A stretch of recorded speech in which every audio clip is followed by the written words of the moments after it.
안녕하십니까? 네, 안녕하십니까? 네, 오늘은 어떤 소식입니까?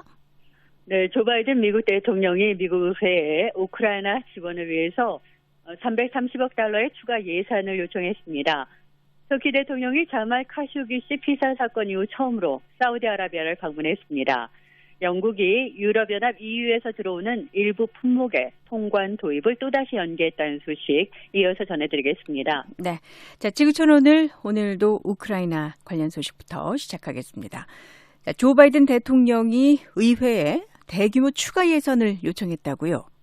네, 바이든 대통령이 28일 백악관에서 행한 대국민 연설에서 우크라이나를 위해서 330억 달러의 추가 예산을 의회에 요청했습니다.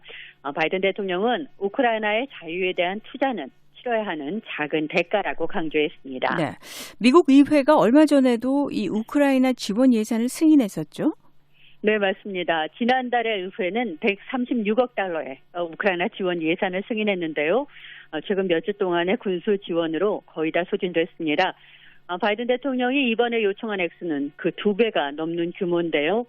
바이든 대통령은 이날 연설에서 단적으로 말해서 우크라이나를 돕기 위한 돈이 다 떨어졌다면서 지금 우리는 러시아를 공격하는 게 아니라 우크라이나가 스스로를 방어하는 걸 돕고 있는 거라고 강조했습니다. 네. 자, 바이든 대통령이 요청한 금액이 330억 달러인데요. 어떻게 사용되는 겁니까? 네, 백악관에 따르면요. 그 가운데 약 200억 달러는 새 무기 제공 그리고 군수 지원을 위해서 85억 달러는 우크라이나 경제 지원을 위해서 사용되고요. 나머지 자금은 이 전쟁으로 차질을 빚고 있는 이 우크라이나의 식량 생산 지원을 위해서 쓰일 거라는 게 백악관의 설명입니다. 네, 바이든 대통령이 또 무슨 얘기했습니까?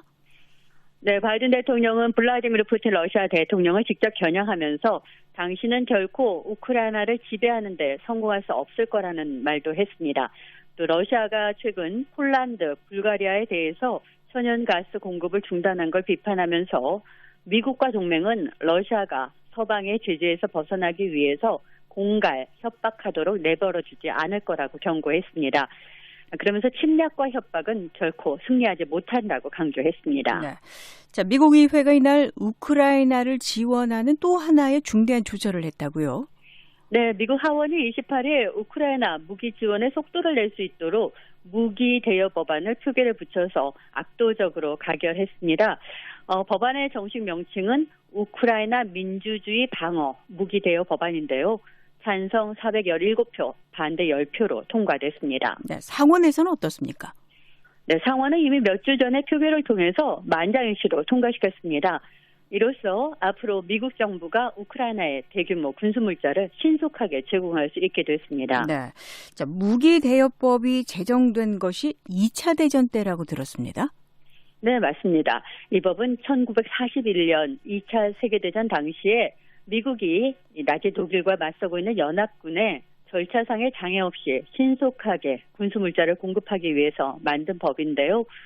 조 바이든 행정부도 우크라이나에 수월하게 전쟁 물자를 제공하기 위해서 몇십 년 만에 다시 꺼내 들었습니다. 네, 상원과 하원 모두에서 이 법안이 초당적인 지지를 받았네요. 네, 그렇습니다. 마이클 매컬 하원 외교위원회 공화당 간사는 우크라이나와 동유럽의 동맹 국가들이 러시아의 부당한 침략 전쟁을 방어할 수 있도록 필요한 무기들을 제공하기 위해서 가능한 모든 걸 다하는 게 매우 중요하다고 말했습니다. 그러면서 이 법으로 앞으로 계속 세대를 거쳐서 우크라이나와 견고히 함께 하겠다고 강조했습니다. 네, 계속해서 우크라이나 현지 상황 살펴볼까요? 네, 러시아군이 동부 도네츠크의 모든 전선에서 로켓, 박격포, 전투기 등을 동원해서 공세를 퍼붓고 있다고 우크라이나 정부가 밝혔습니다. 영국 국방부는 돈바스의 주요 지역의 리시찬스크와 세베로도네츠크에서 특히 격렬하게 전투가 벌어졌다고 전했습니다. 네, 돈바스 지역의 전투가 격화하는 양상인가요? 네, 러시아는 최근 돈바스에 대한 2단계 군사작전을 선언하고 공격을 집중하고 있는데요. 우크라이나 정부는 지난주에 공격이 시작된 이래 일부 도시와 마을이 러시아에 넘어가는 등의 손실이 있었다고 시인했습니다. 하지만 러시아군은 엄청난 손실을 치르고서 얻어야 했다면서 러시아의 손실이 훨씬 더 크다고 우크라이나 정부는 강조했습니다. 네, 자, 이런 가운데 유엔 사무총장이 우크라이나를 방문했습니다. 네, 안토니오 구테르스 유엔 사무총장이 러시아 방문에 이어서 27일과 28일 이틀 일정으로 우크라이나 수도 키이우를 방문했는데요. 볼로디미르 젤렌스키 우크라이나 대통령은 28일 구테르스 총장과 회담 직후에 러시아에 미사일 공격이 있었다고 규탄했습니다. 구테르스 사무총장이 키이우를 방문하고 있는 동안에 러시아가 미사일을 쐈다는 건가요? 네, 그렇습니다. 우크라이나 당국에 따르면 이날 키이우 외곽에 있는 아파트 등 주거용 건물이 미사일 폭격을 받았고요. 화재로 건물의 일부가 무너지고 사상자도 나왔습니다. 미국 국제방송 자유유럽 방송의 기자도 희생됐는데요.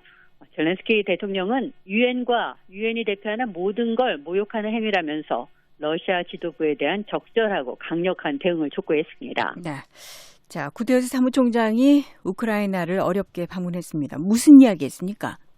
네, 구테르스 총장은 연대라는 말만으로는 부족하다면서 현장에서 필요한 게 무엇인지 파악하고 지원을 더 넓히기 위해서 우크라이나를 방문했다고 말했습니다.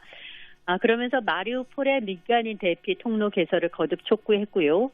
또 유엔 안보리가 이번 전쟁을 막는데 최선을 다하지 못했다는 말도 했습니다.